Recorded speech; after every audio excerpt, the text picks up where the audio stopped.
So we're recording now, I believe.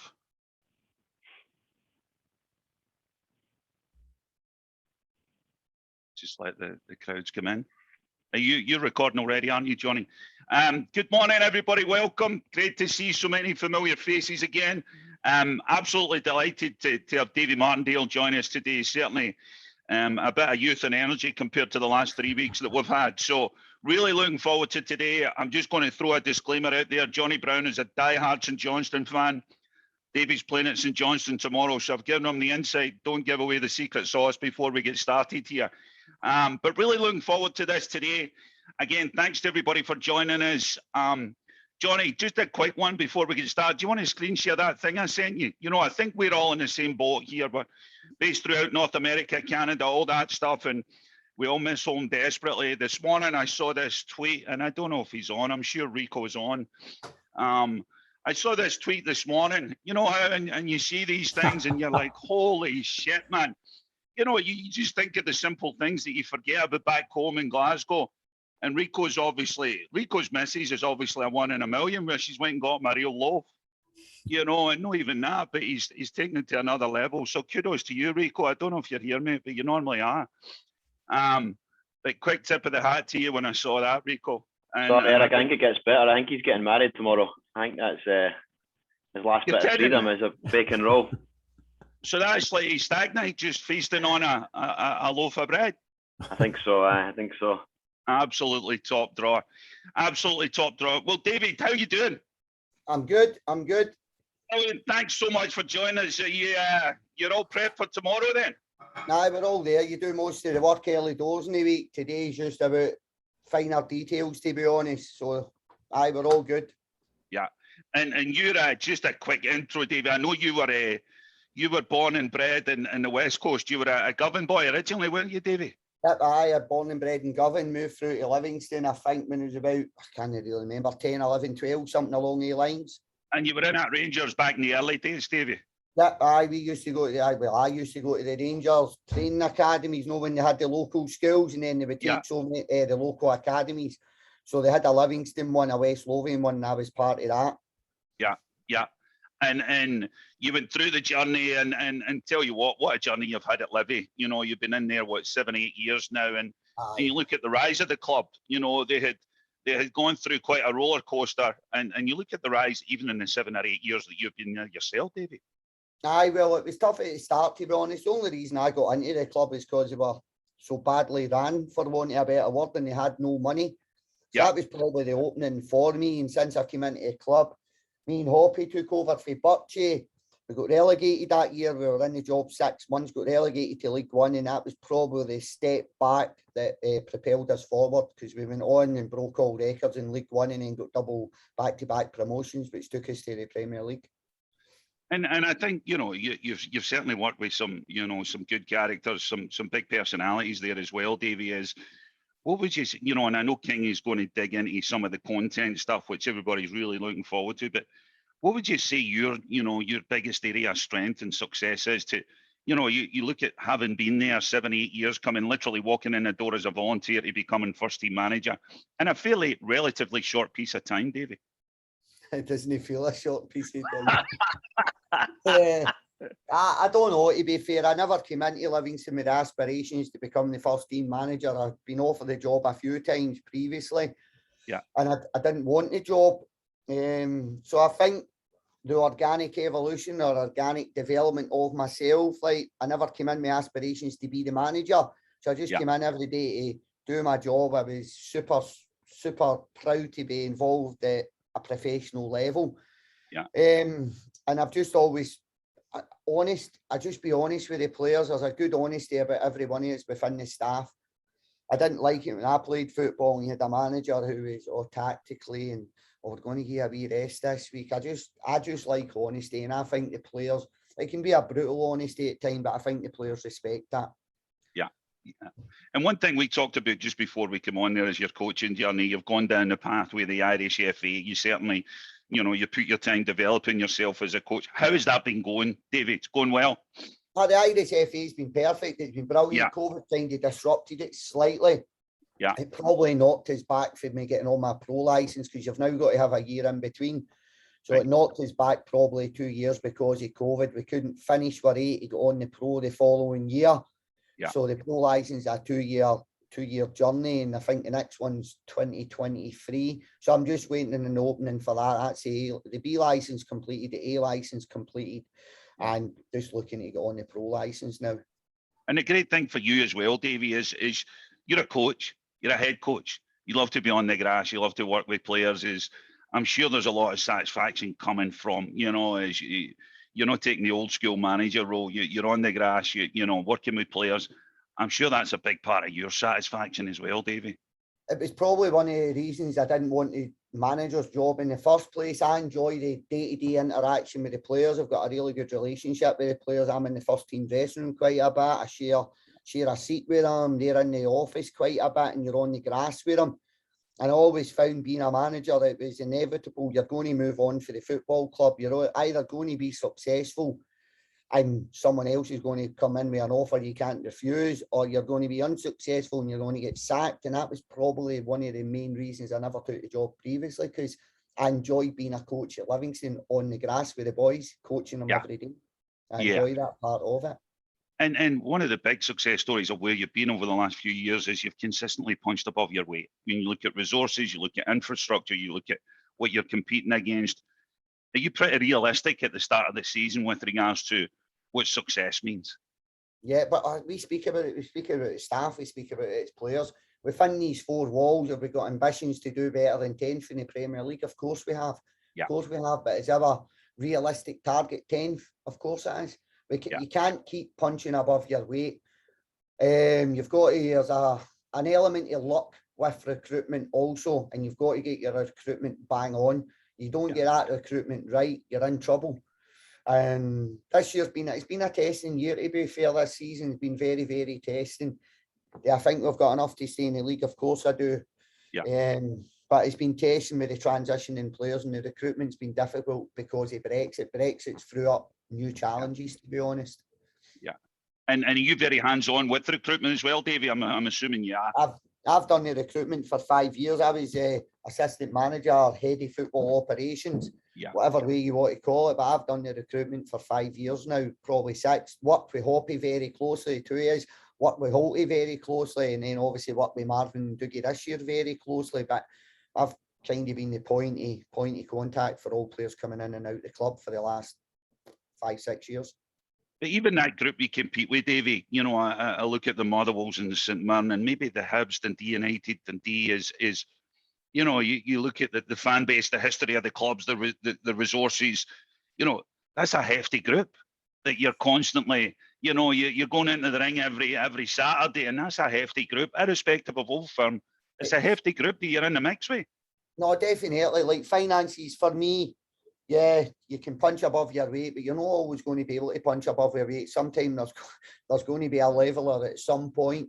We've got the lowest budget in the league. I think last year, some accountancy firm done a points per game ratio. So your budget on what your points were, and our points, it cost us £28,000 a point for every point we got in the Premier League. We were by far way in front of everybody else. To put it into perspective, Celtic were somewhere along the lines of 750,000 per point going in their budget and points achieved. Rangers were 500,000. I think the closest competitor to us was St Johnstone. St Johnstone were something, we were 27,000. St Johnstone were sitting about 50,000. So that kind of puts it into perspective of where you are financially as a club and what you're doing consistently year on year. Aye. That's brilliant, Davie. So I'm going to pass you on to Kingy, and what we've got here is the format that we've done with John Hughes in the past is just getting an insight to, how you bed yourself in at the club in the early days, and you begin to put an infrastructure and a format in place. So this is brilliant. Again, huge thanks again, Davie, and Kingy's going to lead us into this little segment here. No problem. Morning, Davie. Morning, how are you? Yeah, good, thanks. Good. I'll just get Johnny to move that slide on one, Johnny, if you could, with oh, there you go. Back at the start, Davie, I'm thinking back to the start. Obviously, you'd been at the club for a long time before you were made manager, and taking the manager's job's obviously probably a bit, as you said, a gamble for you personally.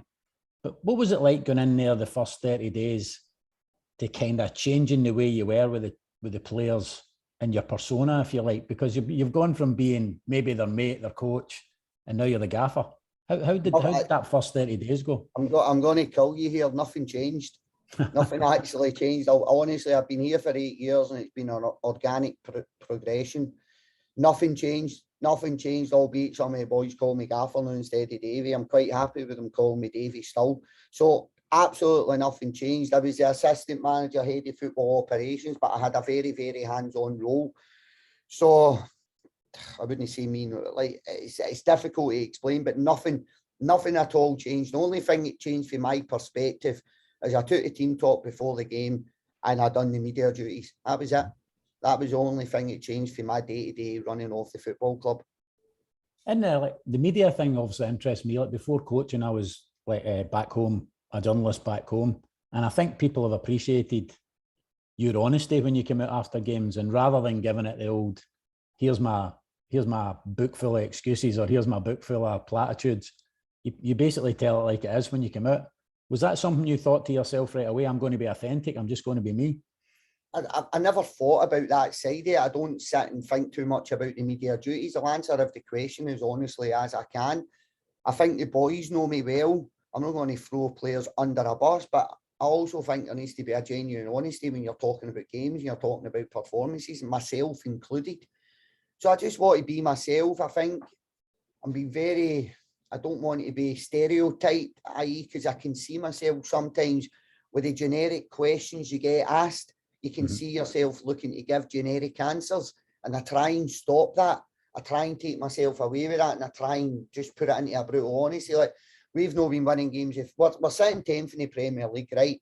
That's actually success for us, but because of the success of previous years, well, now how are you not winning games of football? And you're getting asked this in the media. Every single one of the media's tipped us for relegation, but when you're sitting 10th and you've got beat, they're all criticising you, so to speak, nearly. And it's really, really difficult at that point not to give generic answers. So I try not to give generic answers, but I think a lot of that comes from the interviewer who is interviewing you and the questions they're asking us. Because I think if you go round any of the games in Scotland, I think a lot of it can come across as very generic. Yeah. When you're thinking about managing upwards, I mean, obviously you've been in various positions at the club. And this is something that I think interests a lot of the coaches when we go week to week talking to some of the guys in the game. Managing upwards is something that you don't really learn when you're a younger coach, and how you're going to manage upwards and how your message goes to the people above you in the club. How have you learned in that respect through the years? I think it's been very organic, but I do think getting relegated to League One, I'll be honest, we got relegated to League One and I think I got handed a set of keys, big bunch of keys. There you go, Davie, we're off. Nobody wanted anything to do with the club. Nobody was there. Like, I had to recruit a new chief executive, came in. The chairman was very hands-on with me, i.e. on a weekly basis, not a daily basis. And I just ran the club for League One days. So it allowed me to develop myself organically. And we were a full-time team in League One, and there was a lot of pressure on us to win games of football. Myself and Hoppy just basically got on with the job in hand. We seen the board on a Saturday after games, and that was about it. So getting relegated to League One, and I'll use the players in this example also because it's very, very similar. Use Scott Pittman, Craig Halkett, Declan Gallagher, Alan Lithgow. We were in League One together, and then we came into the Championship and we got back-to-back promotions. But I do genuinely believe we built up a lot of momentum in League One. It was probably our level. We were at that point, we had one of the best budgets in League One, and we were still full-time. So it allowed us to recruit a better standard of player, and it allowed us to condition the players over the part-time players. So their development, the players' development and the staff development, it probably came for taking 2 steps back. If that makes sense, then everything from there was just organic. If I jumped for League One and went into a Premier League team, I think I would have had to change and adapt. It took me time, but because it was happening on a weekly basis, you were developing and you were evolving personally and as a squad from League One days. and it prepared these players. It wasn't a big jump for them. Every day was, or every week or every month, there was small incremental gains, for wanting a better word.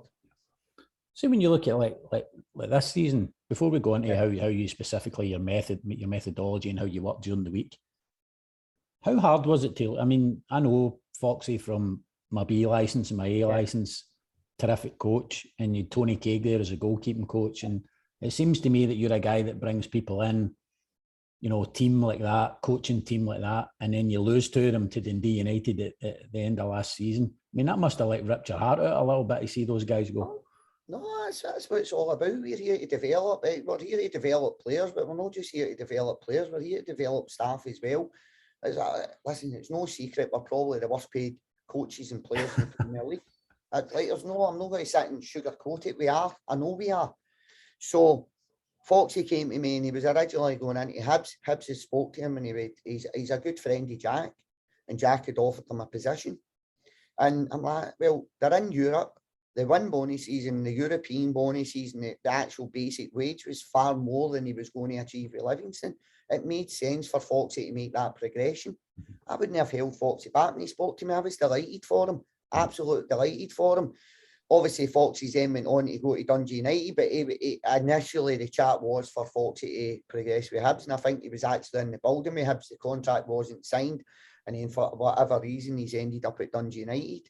So fair play to Foxy. He was out the game for a while. We gave him a chance. He came in. He was brilliant, and he'll be. I've made a friend or a fellow coach. It'll always be in my phone book, and we're always available to chat to one another. So I was delighted for him. To be honest, it wasn't. It ripped my heart out. I was really happy that could happen. But I know the process we've got at the club, and you're just a cog. You're just one cog of a bigger wheel. So if 1, 2, 3 lose, the process will not change. The process will not change, and that will still be there. With Kagi got offered a fantastic position within the SFA.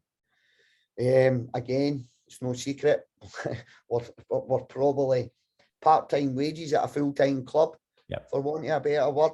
And Kagi had an opportunity to go. He's then went into Falkirk, but he was allowed to still do his SFA duties, and then Dundee United's come in. And Dundee United are probably one of the top 6 earners or payers in the Premier League. And I've not spoke to Kagi about this, so I don't know, but I'm surmising is the financial package and offer would at least be double or triple what he was probably getting at Livingston. So again, it's a no-brainer for him to take that package up. And let's be honest, when there's money at football clubs, it makes your job that little bit easier. Yep, exactly. So I was happy for them. I was genuinely happy for them.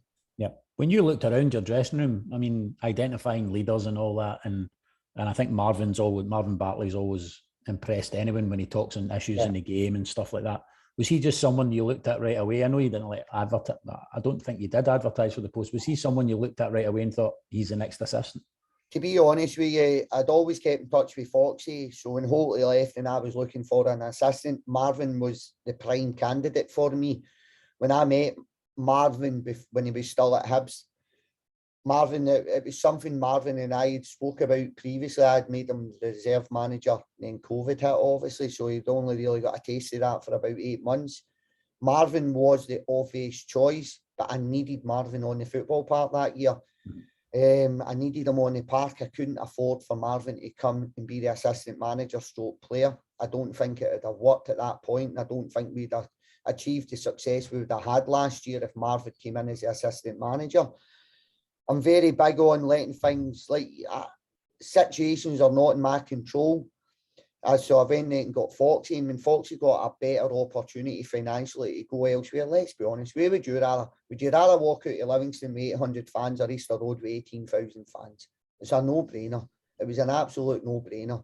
So the obvious choice was then to go and speak to Marvin, to be fair. And Marvin at the tail end of his career, maybe the last 6 months, you could see he had the coaching head on more than the player's head, whereas previously he'd been more a player than a coach. But I could tell the time was right for Marvin to come over to this side of it.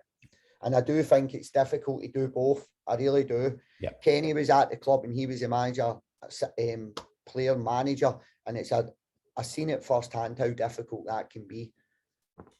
Impossible, obviously impossible to do those 2 jobs. Johnny, could you flip on the slide? But we're going to move on, Davie, to have a look at Right, no how problem. it actually works for you throughout the club. I mean, looking at these things, I think we've probably covered some of them in the chat there, so we can probably move one on, Johnny, onto the actual week to week. This one kind of fascinates everybody here, Davie. You've got a lot of people here who work in NCAA Division 1 in the American University game. You've got club coaches, we've got professional coaches.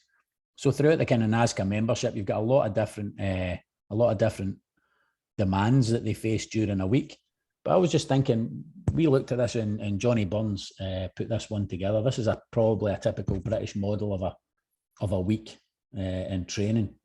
Can you take us through it? Say tomorrow's let's go back to tomorrow's your match day. So let's go back to maybe Sunday. Yeah, go back to Sunday and see how that would work for you. If we've got a midweek game, we'll be in the Sunday. We'll be doing the recovery on the Sunday. So you ban the boys that started 60 minutes or more. They're in the recovery session. Everybody else is on the park. So that's if you've got a midweek game. If you're Saturday to Saturday, Sunday day off. Boys have got a day off. They'll come in the Monday morning. Let's take COVID out the window because I don't want to go into all that. Yep. The first thing the boys will do is they'll get a hydration test. So we test the specific gravity in their urine, basically, just to see how hydrated they are.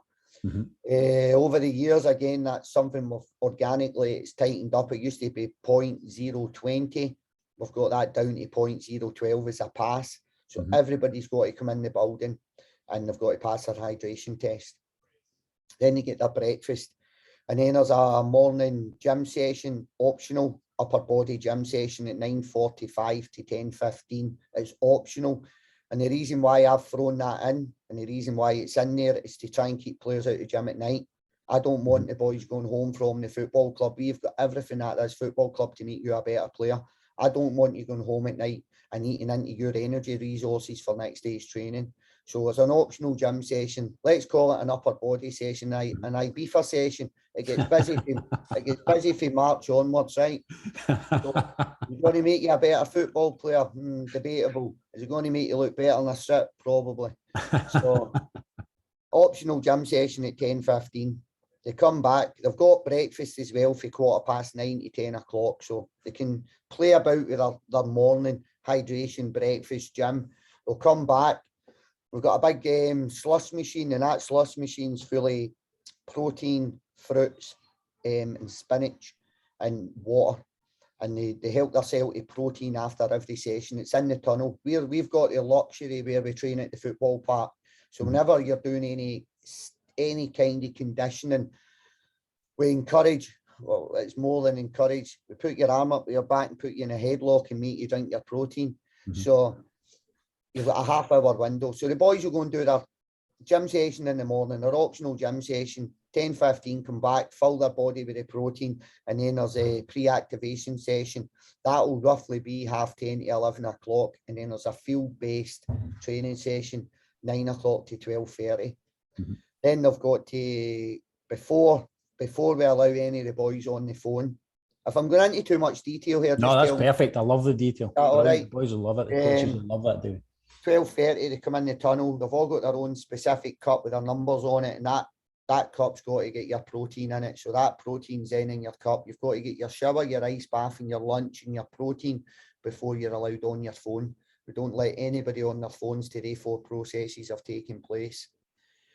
And then there's a gym session in the afternoon. So on a Monday and a Tuesday and a typical Saturday, you've got a lower body workout, but we work on explosive power, squats, deadlifting, lunges, this type of thing. It's all explosion workout, powerlifting basically.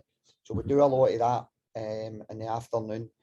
We'll be split up into 2 or 3 gym groups so we can manage the groups in 8s or 10s. So there's a lot of one-to-one time given. Yep. And they'll all have their own personal specific programs that they're working on. I've just finished building the gym. It was actually today, all the rest of the equipment got put in the gym. So that's us just finished extending the gym on again. We try and, as I spoke about previously, we try and evolve as a club on and off the park every year we've been here, or every year I've been here. And then that same finish, generally most players will be away for here around 3 o'clock, 3:30. And then they're back in the Tuesday to repeat that process. So everybody will be training, but you'll not have the players on the Monday that have played 60 minutes or more. They'll be in a gym-based recovery group, and they'll go on a spin. They'll be on a spin, then they'll do an upper body session, and then they'll do a developmental stretch session, and that will roughly finish a little bit earlier than the field-based programme. And we've got a full-time masseuse at the club. The boys can go and get a masseuse, get their ice bath, get their lunch, get their protein in their system. And then on a Tuesday, everybody's on the park. Everybody's on the park on a Tuesday, but you're looking, and I get my scout report for the previous 3 games of the opposition on a Monday. So I'll get that. Mondays more specifically dealing with the boys that never played on the Saturday. So it doesn't need to be a lot of detail of what you're going into in the following week. It's about trying to replicate the movements and the distances and the sprint distances of the boys that's played the Saturday. Yep. You're trying to replicate that as much as possible, albeit it's very hard. You spoke before, Davie, about how much you get involved in the design of the sessions. I mean, is that you all the time, or you and Marvin mixed together, but you all the time in the design of the sessions? So, generally what we'll try and do, right, you'll try and work 2 weeks, so it's kind of your own periodisation. So you'll generally work 2 weeks at 8, 9s and 10s. So you're working in groups 8, 9s and 10s with a bigger park. That generally brings the intensity of the session down, because there's space for the players to hide. There's another 9 players in front of them, right, let's be honest there. And then the next 2 weeks we'll work in 5, 6s and 7s, but we'll bring the park in a little bit. And then the next 2 weeks we'll work some 2, 3s and 4s, and that gives you your intensity in your sprint distances then, but we'll bring it into a shorter distance. And myself, Marvin, Dougie, and the goalie coach Stuart will be all working what we think is relevant going into the game on the Saturday. There's a lot of repeat training. I'm big on repetition. I'm big on that, and I know a lot of folk aren't, but I'm big on repetition. And I'll try and give you a wee bit of an insight into where we were recruiting from. So my recruitment this year was from boys that had played in League One in Scotland and boys that had played the Scottish Championship. They've no Premier League experience, and probably boys that have played League Two England. So I feel there's a lot of coaching with these players. I've not got the money to go and give somebody $3,000 a week, which gives you a better standard of player, which generally means they've played at a half decent level, which generally means they can retain information. And there's a reason why they've played that level, because it's just maybe there's not as much coaching involved in the players when you're playing $3-4 a week. When I'll be honest with you, I'm not going to tell you any names, but we've got boys in here at £400, £500, £700, £800, and generally the average is around £1,000 a week. So there's a lot more coaching involved with the players because they're coming from a lower level of football. So I'm big on repetition. Tuesday we read the scout report, on the Monday we know the opponent. Dougie will be watching Y Scout, Marv will be on Y Scout, I'll be on Y Scout. And let's be honest, you're playing each other 3-4 times a year. There's not a lot you can learn off one another, is there? Let's be honest. You all know each other inside out. So the Tuesday will be designed on the style of play on the opposition, how we're going to break them down. I'm big on strength, weaknesses, opportunities and threats, and that's kind of a cycle that I learned from university: strengths, weaknesses, opportunities, and a SWOT analysis basically. Took that into a footballing environment, and we do a SWOT analysis on the opponents. Wednesday the boys are off. Thursday we go into more patterns of play, what we're going to do in the opposition. Training's more geared towards that. And on the Friday it's more geared towards what the opposition do, set plays, spend a wee bit of time in set plays. We bring the starting 11 out, we work in corners for, corners against, set plays for, set plays against. And we do our video of the previous game on the Monday, and we do a video of the opponent on the Friday. On the Thursday, the boys will get, it's roughly a 40-minute video of the strengths and weaknesses of their direct opponent. So we'll maybe send a video out, 18 players of St Johnstone for talking's sake, and it'll be a 2-minute clip of their 18 players, which takes you to 36 minutes. And the boys are encouraged to watch their direct opponents. So watch what foot they kick with, what they like coming inside, they take you on the outside, they've got pace. So the boys will watch their direct opponents on the Thursday. A Thursday afternoon, we've got a yoga session, and we've also got a sports psychologist comes in. So once every 4 weeks, I'll do a group psychology session. And that's just how we are going, what we want to work on, a growth mindset. I think all will be probably something that's bigger over in America and what it is over the UK. But we work on the growth mindset of the players and what we could be doing better as a squad. And again, a SWOT analysis of the squad, basically. Yeah. And that will happen once every 4 weeks.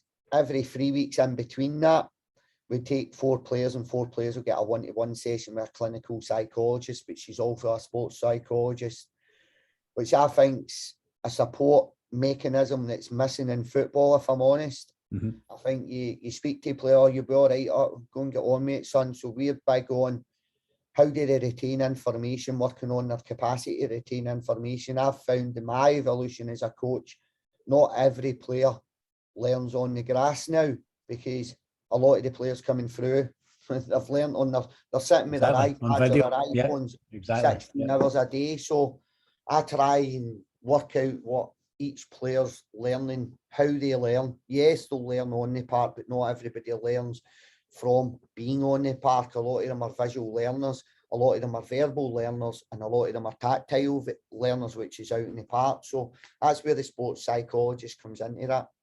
And then the Friday, we try and get the boys away from here. 1 o'clock, 1:30. You get your breakfast, you get your lunch, and you get your protein, you get everything at the club in between times. At what point do you name your team, David? Friday on the grass. So Friday we'll go into wee boxes, possession boxes. The staff will join in. We'll get a wee bit of laugh with the boys. It's very, very light, good fun. And then we'll go into a wee bit of sprint. It's like a wee race with each other, 4 cones, red, white, blue, and the loser's got to sing a song. If he doesn't sing a song, he's got to take a £20 spin in the wheel. We've got a roulette wheel, and all the players get fined. It goes into the players' kitty. Get a wee bit of laugh with the boys, and then we'll pull the boys away that are starting, the starting 11. We'll encourage the other boys that are in the squad to watch over the set plays. So it'll be Friday, roughly 11:45 on the grass, that I'll shout out the starting 11. Yeah. And you've gone through that process all weekend, obviously, and looking into the detail that you've gone into there, which was fantastic. A lot of that must have been, when you think about your own coaching journey, you've had to teach yourself a lot, like into areas like, strength and conditioning, sports psychology. Yeah. Was that a conscious thing at the start where you sit, and I know what it's like when you start at the start of this journey as a coach and you think, I know that part and I know how to do that when you played, or, and then you get into the job and you think, there's a few areas here I might be weak on. I'm probably fortunate in the respect that I've got a skill set outside of football.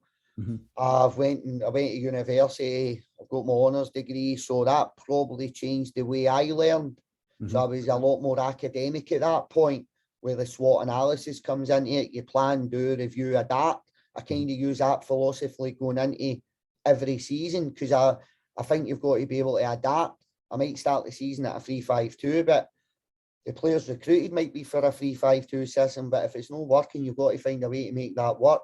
So you've got to have the flexibility to adapt. But I think me coming from an academic background, straight from university, for wanting a better word, and having a skill set outside of football, I think it's really helped me in football, personally. Brilliant. Johnny, you want to flip that on?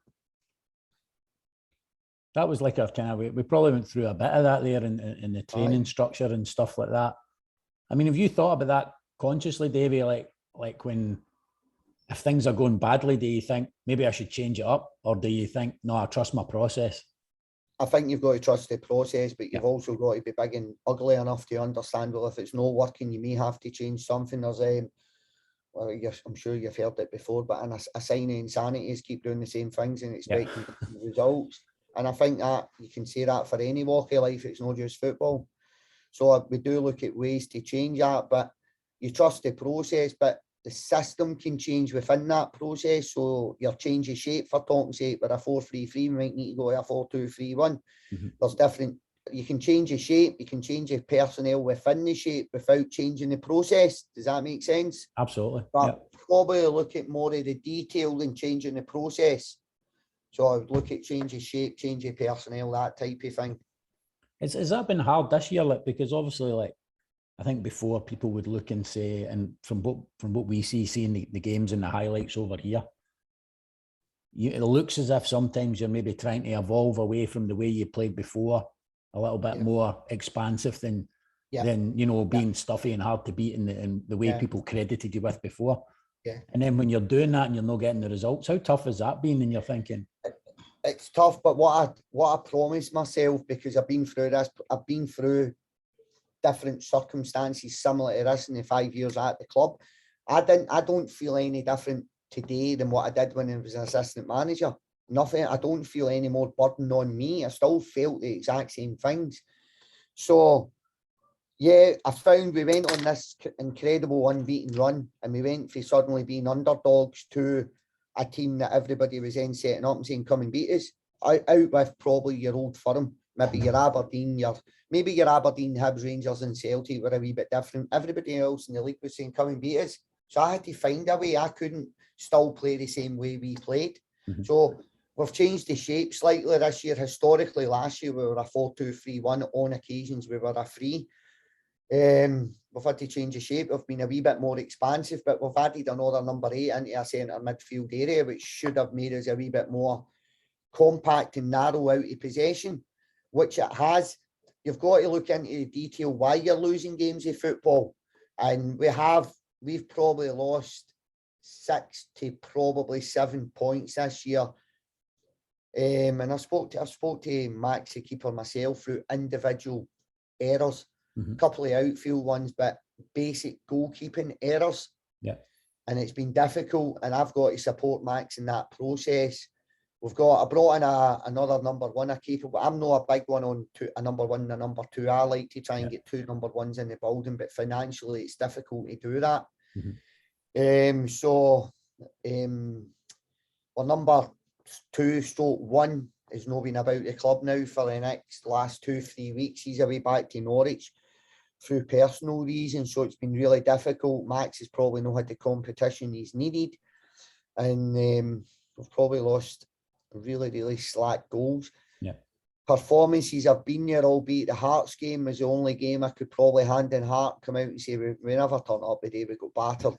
We never turned up the day, but I do believe Hearts played the Saturday that week. We played the Sunday against Celtic, the Wednesday night against Rangers. Yeah. And as any coach will tell you, going into a Saturday game, you've just played the Old Firm twice in 4 days. It was very, very difficult. Yeah. We were very lethargic. We were a wee bit passive.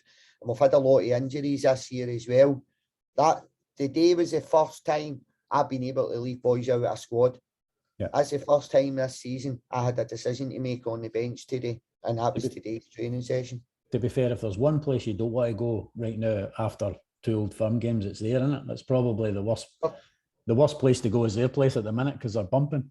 They're doing really well, but you look at the fixture list as well. The fixture list played a massive part in our season. Mm-hmm. We finished the top 6. So last year, top 6, we played 5 games in the top 6, 1 against St Johnstone, 4 against the top 4 at that point, because ourselves and St Johnstone were 5th and 6th. We drew 0-0 and we lost out in Europe. I think it was with 2 goals. That's how our season ended, and we played Aberdeen, Hibs, Rangers and Celtic, and we were very unlucky in the games, but we're playing against the top teams in the country. Mm-hmm. Then you flipped it into the start of this season. This was the start I had. Rangers away, Aberdeen at home, Motherwell at home, Hibs away, Dundee away, Celtic at home and Hearts away. I lost to Motherwell at home and I lost the away games against the top 4. So it was a really, really difficult run. And you've got to kind of put that into perspective as well. As Livingston, we're going now, because we've had a half-decent couple of seasons, folk are expecting me to go away to Hibs and pick up points and win games of football. Yeah. You've got to put it into perspective. Our budget's 1.3 million. Hibs is roughly sitting at 6.7 million pounds just now. Yeah. Which, and as you said, that I thought that financial analysis that you did on points there was fascinating. That's unbelievable. 28 grand a point against 750 grand for Celtic. Last season's incredible. Celtic's budget £55 million, Livingston's 1.3 million, and they've still not beat us at home in the Premier League. That's with Brendan as the manager, Neil Lennon, and now Ange as the manager. You've always got a chance at home. I feel you've always got a chance at home. It's difficult when you go away from home against Old Firm. They've got 55,000 fans, and they're bang at it, and Yeah. the park's absolutely shoes, and they play it really well. I mean, it's difficult. Yeah, it's difficult for sure. Let's have a look at that. Johnny, could you flip that one on to the next one, please? We wanted to look at a match focus, and this is probably a good one to look at, given it's probably your highest point this season. Yeah. Playing against them, it must be interesting when someone new comes into the league, Davie, because as you said, you play each other so often, and back home, 4 times, maybe you could end up playing St Johnstone 6-7 times a season, if you draw them in cups and stuff. So when someone new comes into the league, did you look when Postecoglou came in and then start looking at the games and thinking, right, let's see how he plays? You look at how he plays, we're probably like, if you look at a typical 4-3-3 system, there's different ways to play it, obviously, and it's debatable sometimes when you look at any game. I think systems are very fluid.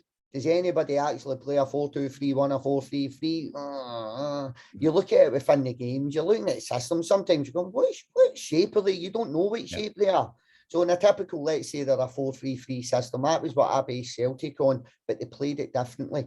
Opposed to the full-backs going high and the number 8s at either side of the 6 dropping into the full-back areas to pick the ball up. What they were doing was they were dropping their full-backs in, and they were inverting the full-backs. Yeah. The wingers were going higher and the centre mids were going where a typical full-back would have been a 4-3-3 system. Yeah. So we were showing them into wide areas because Celtic were creating overloads in the middle of the park.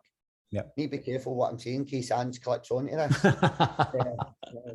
I don't think we've got him yet, to be fair. We've had a few famous people. I'm only kidding, but I think his styly, it was challenging. You challenge yourself and you challenge your team. And did I enjoy it? I did. I enjoyed analysing Ange and how Celtic play. It was refreshing. It was good to see it. But I do believe Ange, you should judge Ange when he's had 3 windows. I do believe any manager going into a club, you need 2 or 3 windows before you can properly call that your team. Ange is probably that Celtic team that I've played, let's be honest, there was probably 2, 3, potentially 4 players that in 2 windows' time will not be playing for Celtic. Is that a fair analysis? Yeah, I would have said so. Absolutely. Yeah. So I'm not going to sit here and say, oh, we battled Celtic. We done this. Celtic are probably going through a transitional phase now with our players and our coach, as are we, to be fair, as are we. But it was nice analysing a different coach, to be honest. I enjoyed that part of the process. Did it challenge me? It did. It did. And that changed. I'm not going to tell you specifics of what we've done, but we changed slightly how we played in that game and we showed them into the wide areas. Yeah. Just looking at that was Johnny's kind of analysis of it when we were looking through things we could talk about was, as you say, the fullbacks do something differently, like to what you've seen before, like coming in the field. Was that something you highlighted? And obviously you took advantage of some of it during the game to get back in there quickly. Yeah, well, you're trying. Everybody's trying to get overloads in the middle of the park. How you do it in a 4-4-2, 3-5-2, 3-4-2-1, whatever it is, how you do it. Everybody's trying to get overloads in wide areas in the final third and in the mid third and maybe the defensive third, overloads in the central areas. So you can see what he's trying to do in there. You can see what he was trying to do. But I was quite happy. Like I'm looking at Jota and I'm looking at Abada and I'm looking at these boys and they're going, let's be honest, they're probably not played top flight football in AstroTurf. Now, I'm not having the gripe that everybody says AstroTurf wins your game, but it's a different surface to what they're used to. And I knew even Ange self coming here wouldn't have been. So I was talking to Astro down. We've got a very good surface, but I was making sure every single Celtic player knew about it. Yeah. Jota and Abada, I think they're, correct me if I'm wrong, they might be 19, 20 years old, both young, coming into Scottish football. I don't care who you are and what level of football you're coming into. Scottish football is very, very difficult, and there's an adaptation period, and we got Celtic early doors. And these young wingers away from home, I think you'll see them adapting as and when the games come. At Parkhead, it's easy to be a good player, in my opinion. But when you go away from home, there's a big adaptation period with these players. Look at Shane Duffy. Shane Duffy struggled at Celtic, for wanting a better word. I really liked him, but they went through a tough time when Shane was here. Shane Duffy's now sitting 6th in the Premier League in England with Brighton and playing every week. But by the way, Scottish football's not that great. Exactly. And we do a fantastic job of talking ourselves down. We actually do a fantastic job of talking ourselves down. This league's far more competitive than what it's ever been. And a wee bit of that's to, I'm digressing slightly, but a wee bit of that's to do with our league position as well. Because you know what, your Hearts and Hibs have got so much better this year. It's so much better. So it's made the league more competitive and stronger, which is going to make it difficult for teams like ourselves. But with Ange coming in, I think we can judge Ange in 2 or 3 windows' time. It was a young Celtic team. It was a new Celtic team, albeit it was a young and new Livingston team. And we kind of had to get them to play at our intensity. They'd also played Europe on the Thursday night. And I think you've got to try and use that to our advantage. And I try to set the tempo off the ball. Celtic are going to dominate the ball. They're always going to do that in most games they play. And we try to set the tempo off the ball. So we got our shape and we press within that shape and try to set the tempo off the ball. Yeah. And it worked. It must have been like when something like that, when that whole week goes through and you've given us amazing detail in your process and all that. Yeah. Get to the Sunday night after that game. That must be a great feeling. Just what a week at work that was. You know, that's the best feeling, eh? It was, and then you were straight into Ibrox on the Wednesday. So you never, to be fair, the momentum you probably would have built with that victory in a week to week, you never really got the chance to absorb it. The boys never really got a chance to enjoy it because we were back in this. We played Celtic on the Sunday. Back in recovery Monday. The boys, you've still got the DOMs that are in the legs 2 days after the games. Yeah. So the conditioning on Tuesday was nothing. It was nothing. It was going over a wee bit of detail going into the game at Ibrox. And then the Celtic games forgot about. So the boys never really got a chance to enjoy the game. Personally, I drove home. I think I stopped, got myself a cappuccino in the house, woke up, went into training. All I could think about was Rangers on the Wednesday night, which was a very, very difficult game. And then again, push them hard the Wednesday night as well. It was slack. I was short in bodies. We were really, really struggling with injuries, as we have been most of the season, to be fair. We've always been missing 4 or 5 important players. We went into that game with Stefan Omienga, who probably should have been nowhere near the starting 11. I had to play him. I was trying to freshen it up slightly, but keep 3 or 4 in reserve for the Hearts game as well, but still put what I felt was my best team on the park. And we Stefan went in, he gave away a ball into a central area with Rangers, and they countered us and scored. And then my big goalkeeper made a fundamental error, basic error, and he passed the ball straight to Morelos, and you were 2-0 down. It was game over at that point. It was game over. So difficult, but when you digress and you strip the game back, was there anything in the game? No, really. Not that much. Yeah. Johnny, could you flip that on? There was another element in this Celtic game that we wanted to have a look at, Davie. It was set pieces, which is obviously something you do later in the week. And Johnny Burns highlighted this element of it where there's a definite kind of bravery there in your set pieces. It's obviously a piece of the game, a part of the game against Celtic where you think they've lost so many goals to cross balls in the last couple of seasons. Is that obviously something that you do your SWOT analysis? You and Marvin Dougie must have looked at that. You do your SWOT analysis. It comes back to the perfect cross balls into their box. We all know they are. They're a new team. They're a new back four. They've got a young back four at times. Obviously, Starfeld's just came in as well. Carol Vickers, he was just in the team. Either full back. I think they were young Ralston. Ralston was playing that. Oh, it was Welsh. Sorry, Welsh played that game, didn't he? Welsh, because that was the one for Shinnie. And you're looking at historically, it's been an area of the park that we've always been very, very good at. I lost John Guthrie this year and I knew I was going to struggle. We're still evolving as a team at set plays, falling against, and I do think it will come right. But I knew against Celtic, we probably had that physicality and that aggression to probably do a wee bit better with set plays, but we're obviously set up for the counter as well, which I think you've got to be thinking of, especially against a team like Celtic. We called it like rest defending there, like your shape against them on the break, and I think the Aberdeen game, they showed how good they could be when they scored the winner on the break in that game. Is that something that's constantly in your mind, like the flip side, the risk and reward? Your risk and reward. I don't think up until last Saturday against St Mirren, we lost a goal for a counter attack, i.e. a set play. It was a corner 4, and St Mirren countered us, but it was a basic save for Max, and he never made that save, and they scored from it. So you look at it, it was one of you look at him, doing something wrong, but you've got to strip it back and look at it. Look, see, to be fair, that ball should have never ended up in the back of the net. So on the counter for our set plays, we're set up fairly well. We're set up fairly well because I think a lot of teams now are all zonal and they try and bring as many back as they possibly can. Mm-hmm. So up until a week ago there on Saturday, we hadn't lost a goal for a set play 4 on the counter. Yeah.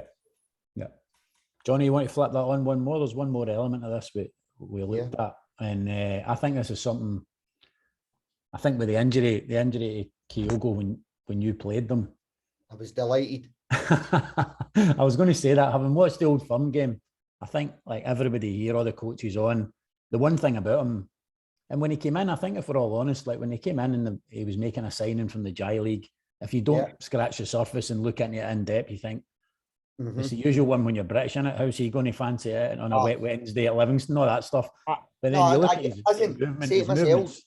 I say it myself, but you look at, it's actually a market. I'll never be able to recruit for that market because you'll never get a work permit, because someone who can get the points tally from that market, I can't afford them, basically, for wanting a better word. I can't afford them. But I think the culture, the type of player and the character of the player, I think you're getting a very technical player, but they're a team player. Yeah. And I was delighted when I knew he wasn't going to play, because I genuinely believe he's going to light up this league this year. I think he's a fantastic player, absolutely fantastic player. Was I happy? Don't want to be disrespectful with Ayeti. Was I happy that it was Ayeti playing? It wasn't Edouard who had left in the summer window, and it wasn't Kyogo. 100%, I was happy with that. You forget Ayeti's still young as well. There's a lot of progression and development in Ayeti. I couldn't believe it when I found out his age, because I felt he was a lot older than that when you look at the way he plays. But I was delighted with Kyogo wasn't he playing, because I do think hats off to Ange and Celtic for bringing them in. I think he'll be a brilliant signing. Was the movement the one thing? Because I think in the Old Firm game, he started out left in the Old Firm game, obviously, and then they put him central the last 15 minutes when Edouard went off.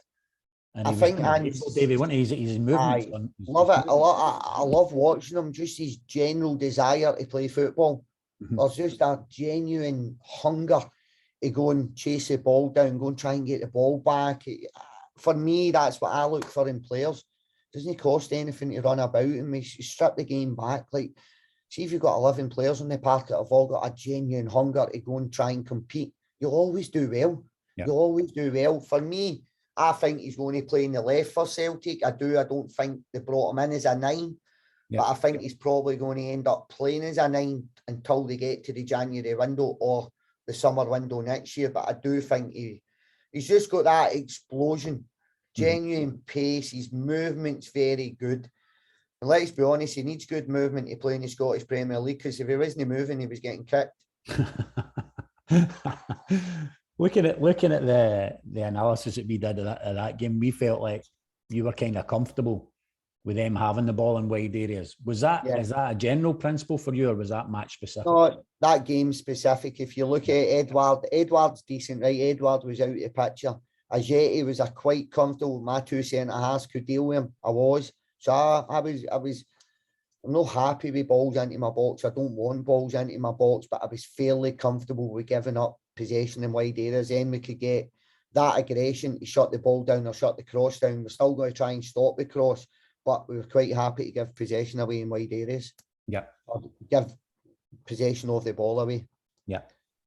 Johnny, you want to flip that on? That's kind of probably ended on the kind of tactical part of it. There might not be so many like questions in the chat or anything like that, Davie. But just to wrap us up, in your own coaching journey, like when you look back now, I mean, it's been pretty quick, your progression through. Like when would you have done your first coaching badge? I done my coaching badge in 2010. I done my club coach. I think 2012. I done my club coach certificate, and I was playing junior football as assistant manager. I was taking coaching sessions. I've always kind of been like that, and I've always had a knowledge and a thirst to learn, basically, to learn. And then obviously going to university as well, it probably shows you a structure and how to learn. Does that make sense? Absolutely. Yep. A lot of people think, oh, I'll read a PowerPoint, but you've got to have a structure. How do I retain information? How do I coach Davie Martindale? How do I do it? What's my process? And I learned my process at university, how I learned stuff. So I started my coaching pathway in 2012, but I think I've always been a coach inside, even on the football part. Does it matter what level you've played? If you've got a genuine hunger and desire to learn the game? I don't think so. No, I was going to say that. Have you thought that? Because there's always like in the professional game, there can be that kind of snobbery of where did he play? What did he do? You know, that kind of stuff when you're coming in. Have you had to fight against that, do you think? Of course I have. Of course I have. You've had that, but I think you look at it's helped. Look at Tuchel, look at Klopp, look at Mourinho. They're academic coaches for me. They've came through the academic system. We've all played football. Andrew Villa-Boas, you look at them, they weren't top professionals. They were half-decent football players, probably very similar to the level I played. Do you know what I mean? Like, so I think that's opened the doorway how chairmen and owners of football club think about when they're recruiting managers now. And I think you can see the skill set that, let's be honest, if I was a football player at 16 to 36, my skill set is really narrow at that point because you've had everything done for you as a football player. And if you can ask any football player who's probably been a football player for 20 years that's went into managing, they get a massive shock. They get a massive shock to the system with what the job actually entails. Whereas I was quite lucky, probably had a lot of adversity in my life previously that gives you a certain resilience. I've owned my own companies. I've got a project management degree, so even having project management, I've came in and project managed Livingston, but I had that process in my head through being at Heriot Watt and doing my project management degree. So I've used that skill set outside of football to make myself better within a football environment. Yeah, I've got a question in the chat here, Davie from Fergie. Yeah. Where do you see your future in the game, and who is your coaching role model growing as a coach? I think the obvious one, the coaching role models, the obvious one's going to be Sir Alex Ferguson. Yep. Came from Govan, and I've always, Sir Alex, whatever team he's been at, you've always probably since he's left Aberdeen, what he done at Aberdeen was incredible. Then he went down to England. I think every true Scotsman was rooting for him at that point in time. So Sir Alex, I think there's a genuine honesty in how he went about his coaching, but he relied on a lot of his intuition at times. The amount of times you've picked up the paper or you've turned on the telly and Sir Alex has got rid of Jaap Stam, Van Nistelrooy, Roy Keane. You're going, what are you doing? What are you doing? But his intuition told him he should have done that, and it was for the benefit of the team. So it's got to be Sir Alex, but there is more modern day managers who you're looking at systems and tactics. Where I'm not saying Sir Alex wasn't about systems and tactics, but I think there was a lot more man management involved in that. But nowadays you're looking at systems and tactics, you're looking at Klopp, you're looking at Tuchel, managers like that. But got to be Sir Alex. My own coaching pathway, I'm enjoying what I'm doing. I speak to players about this all the time. My pet hate. Livingston, they come into Livingston, I don't want to be here too long. It's all right, you don't want to. So you're just in the door. And yes, we're a stepping stone, but see when you start focusing in the future of where you want to be, I think you take your eye off the ball. Yeah. I don't think you're giving your job your full. So I come into work every day to make Livingston a better place, make the players better players, make myself a better coach. They honestly care where I'm going to be in 2-3 years' time. I don't, wherever it takes me, it takes me. I might get a move, I might not get a move. I don't care. If I'm at Livingston for 10 years or 10 weeks or 10 months, that'll be Livingston's decision. And I'm just here every day and grateful to be involved in full-time football. Brilliant. Got one from Troy McCarroll here. With such a small budget, do you still visit bigger clubs and think, okay, I can take this from them and implement it in a cost-effective way for Livingston? It's probably what we've done previously and historically. I would argue with anyone financially, do we do it? Take the finances out it. The processes in place at this football club, I think, would beat or compete with any top flight football club in Scotland. Will it look a wee bit different? Yes, it will. Most definitely look a wee bit different, but if we got everything in place, honestly, see the staff at this football club, they're incredible.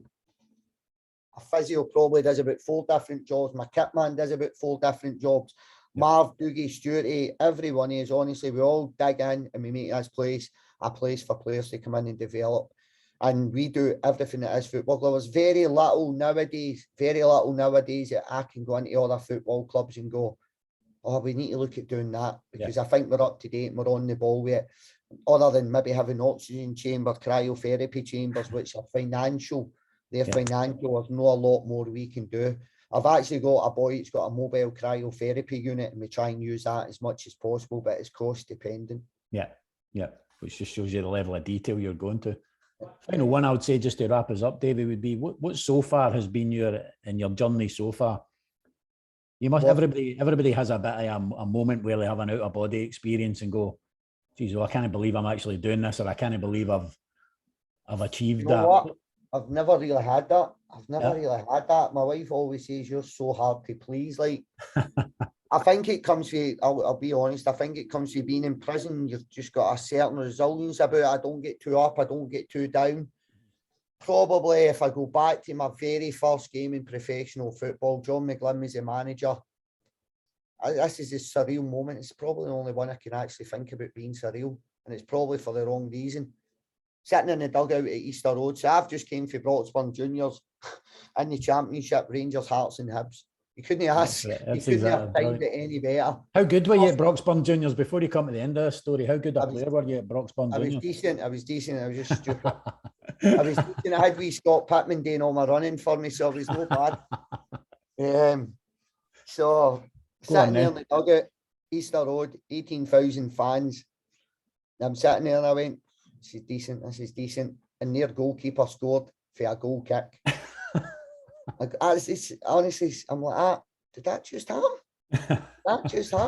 Yeah. I played football at every single level in Scotland, and I get to the Championship, and that happens. I could not believe it. Who was it? Marciano? I think it was Oxley. Was it? Oh, Oxley, there you go.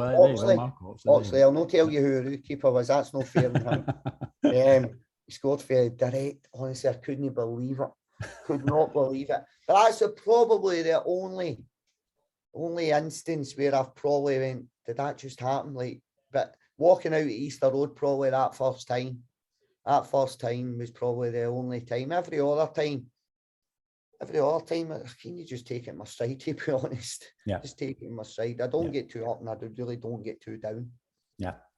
Davie, that's been absolutely brilliant. Like, the level of detail you went in there for the coaches, it's so helpful to everybody. You know, like, so helpful to everybody out here who's like working in different types of areas, like whether it be youth clubs, NCAA Division 1, wherever it is, the universities and whatever out here. I really appreciate you giving us all the time to the North American Scottish coaches. And I know we've got a St Johnstone fan on here who won't be wishing you good luck, but good luck tomorrow. Hopefully. Thanks very much. Thanks very much. Nice to speak to you guys.